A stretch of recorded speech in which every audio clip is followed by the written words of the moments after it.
కనుక ఆ మాట వినడానికి మీరు వచ్చారు కనుక ఆ మాటలు వినడానికి మీరు ఆశ కలిగి ఉంటారు. ఏముండాలి?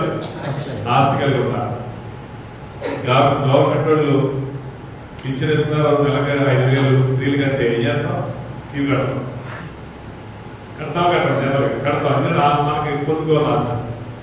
అది ఎంత ఆశపడతామో దాని మీద ఎంత ఆసక్తి ఉంటుందో అలాగే అంతకంటే ఎక్కువగా దేవుని మాటల ముందుకు ఆసక్తి కలిగి దేవుడి మహిమ కలిగి కదా. ఆ పింఛను కొంతకాలం ఉపయోగపడతాము, కానీ ఈ మాటలో ఈ జీవితమే కాదు తర్వాత జీవితంలో కూడా ఈ మాటలు నీకు ఉపయోగపడతాయి. కనుక ఆ మాటలని చాలా శ్రద్ధగా మీరు విని దాని ప్రకారంగా జీవించాలని ప్రభు తెలియవస్తున్నారు. ప్రియమైన దేవుడు బిడ్డలారా, చెప్తున్న మాటలు చూస్తే యెహోవా యొక్క ధర్మశాస్త్రాన్ని అనుసరించాలి అంటే, ధర్మశాస్త్రం అంటే దేవుడు చెప్పిన మాటలు బట్టి నువ్వు జీవించాలి. ఆ జీవితంలో ఎలా ఉండాలంట?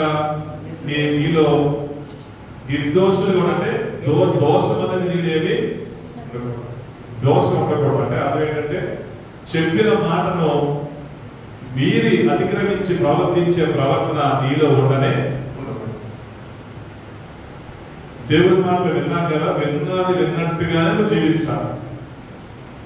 చాలా మంది ఇక్కడ మాట చెప్తే ఇక్కడ చెప్పిన మాట విని అక్కడికి వెళ్ళి ఆ వ్యక్తికి ఆ మాట చెప్పకుండా ఆ విన్న మాటలు 4 మాటలు కలిపి ఆ మాటలు అక్కడ చెప్పడం జరుగుతుంది. కనుక ఏమవుతుంది? మనిషికి సమాధానం ఉండదు. మనం అలా ఉండకూడదు. ఇక్కడ ఏ మాట విన్నావో, ఏ మాట చెప్పాడో, ఏ విధంగా చెప్పాడో, ఎలా చెప్పాడో ఆ విధంగా నువ్వు జీవించాలి తప్పితే దానిని తక్కువ చేయడమే కానీ ఎక్కువ చేయడమే కానీ జీవితకాలంలో చేయకూడదు. అందుకే దాని గురించి దేవుని యొక్క మాటలు ఏం చెప్తాయంటే, ఒక 0 అంటే చెప్పిన దాంట్లో ఒక 0 తీయొద్దు, చెప్పిన దానికి ఒక 0. కారణం ఏంటంటే 0 తీసేవనుకో అర్థం మారిపోతుంది, 0 కలిపేవనుకో దాని అర్థం మారిపోతుంది. కానీ ఆ విధంగా దేవుడు చెప్పడం జరిగింది. అంత స్పష్టంగా దేవుడు ఉన్నాడు ఆ మాటల గురించి. కనుక విన్న మనము కూడా అంతే స్పష్టంగా ఉండాలి జీవించడం గురించి. హల్లెలూయా కదా. దేవుడు అంటున్న మాటలు ఏంటంటే, ఆయన మాటలు విని ఆ మాటను బట్టి జీవించేవాడు ఎలా ఉంటాడంటే, ఆయన మాటలలో నడుచుకుంటూ కొనసాగేవాడు ఎలా ఉంటాడంటే, 3వ వచనంలో ఏ పాపము చేయడు. ఏ పాపాలలో చాలా పాపాలు ఉంటాయి. ఇక్కడ ఏం చెబుతాడు? ఏ పాపం కూడా ఆయన మాటను బట్టి బతికితే, చెప్పిన దాన్ని బట్టి జీవిస్తే నీ జీవితకాలంలో ఈ ఆయుష్లో ఏ పాపం చేయదు. అంటే ఏ పాపం అంటే అర్థం ఏంటంటే, అసలు ఆజ్ఞను అతిక్రమించే మనస్సు నీలో రానే. అంటే అర్థం ఏంటంటే చెప్పినట్టుగా బతుకుతా ఉంటే, దేవుడు చెప్పాడు ఇంతే నేను చేస్తా అంటారు చాలా మంది. అలాంటి మనసు నీలో ఉండాలి. ఇంతే నేను చేస్తా, ఎందుకంటే నేను చెయ్యాలి అంటే అలా స్పష్టంగా ఉండాలి మనసు. అంత స్పష్టంగా ఉండాలి మనసు ప్రవర్తన కదా అన్నాడు దేవుడు. అలాంటి వారు దేవుని యొక్క మాటలు విని ఆలోచించి నడుచుకునే వాళ్ళు తమ జీవితకాలంలో ఏ పాపము చేయరంట కదా. దేవుడు అంటున్నాడు, ఆయన చెప్పిన మాటలను జాగ్రత్తగా కైకొనాలి దేవుడు ఆజ్ఞాపిస్తున్నాడు. రిక్వెస్ట్ చేయట్లేదు, బ్రతిమాలకోవట్లేదు. దేవుడు మళ్ళీ ఏం చేయట్లేదు, బ్రతిమాలట్లేదు. చాలా మంది మా బ్రతిమాలతే కదా ఏ పని చేయాలి. అమ్మ చేసి పెట్టామా, ఇది చెయ్యమ్మా, నచ్చుతామా, ఇది చెయ్యమ్మా, ఈ విధంగా బ్రతిమాలతే కూడా ఏ పనులు చేయకూడదు. కానీ దేవుడు ఏం చేస్తాడు?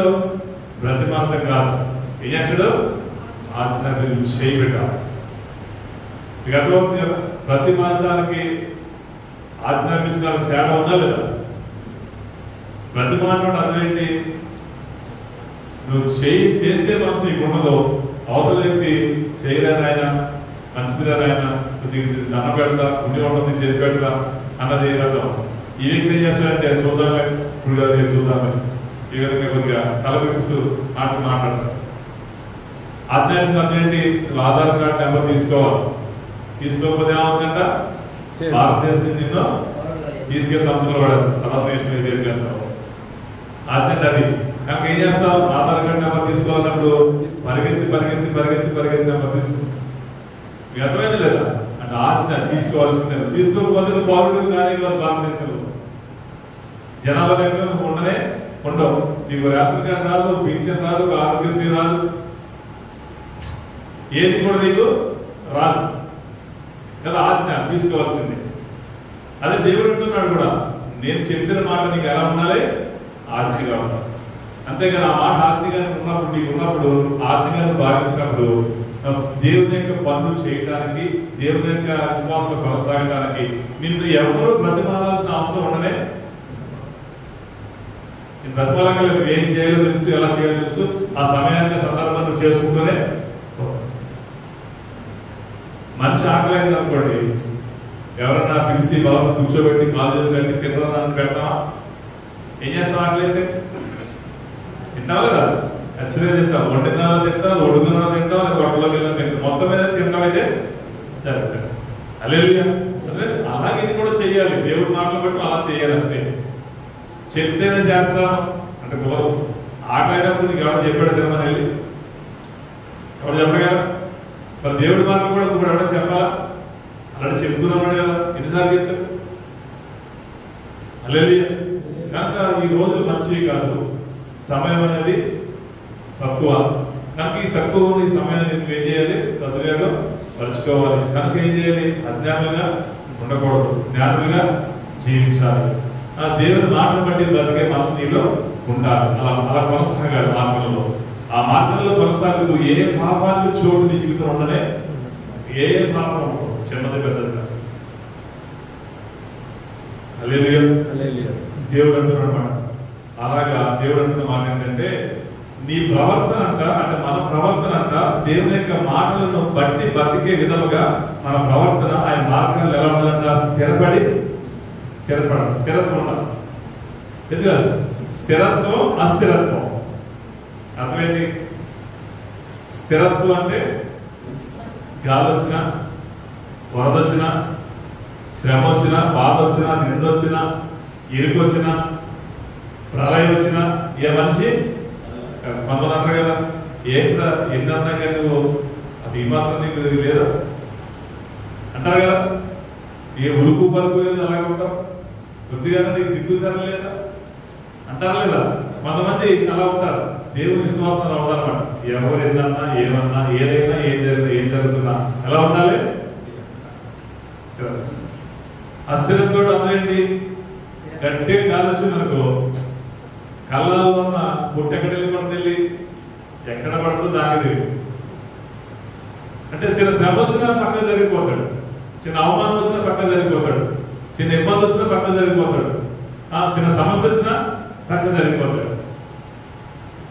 హల్లెలూయా. ఎలా ఉండాలి మనం? ఎలా ఉండాలి? గట్టిగా స్థిరంగా ఉండాలి.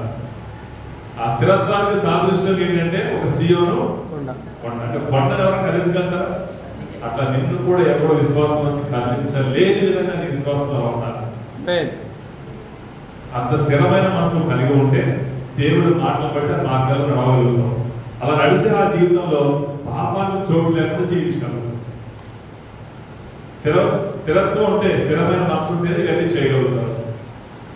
హల్లెలూయా కదా. దేవుడు చెబుతున్న మాట స్థిరమైన మనసులో కలిగి ఉండాలి విశ్వాసం. ఈ జీవితంలో పాపానికి చోటు ఉండకూడదు. దేవుని యొక్క వాక్యాన్ని కలిగి జీవించే జీవితంలో ఎక్కడ అవిశ్వాసానికి, అవిధేయతకి చోటు ఇవ్వనే. దేవుని బిడ్డలుగా మరొకసారి కృపను బట్టి, దేవుడిచ్చిన ఈ సమయాన్ని బట్టి కృపను బట్టి మీరు జ్ఞాపకం చేసుకోండి. పాపం చేసేవారు మనం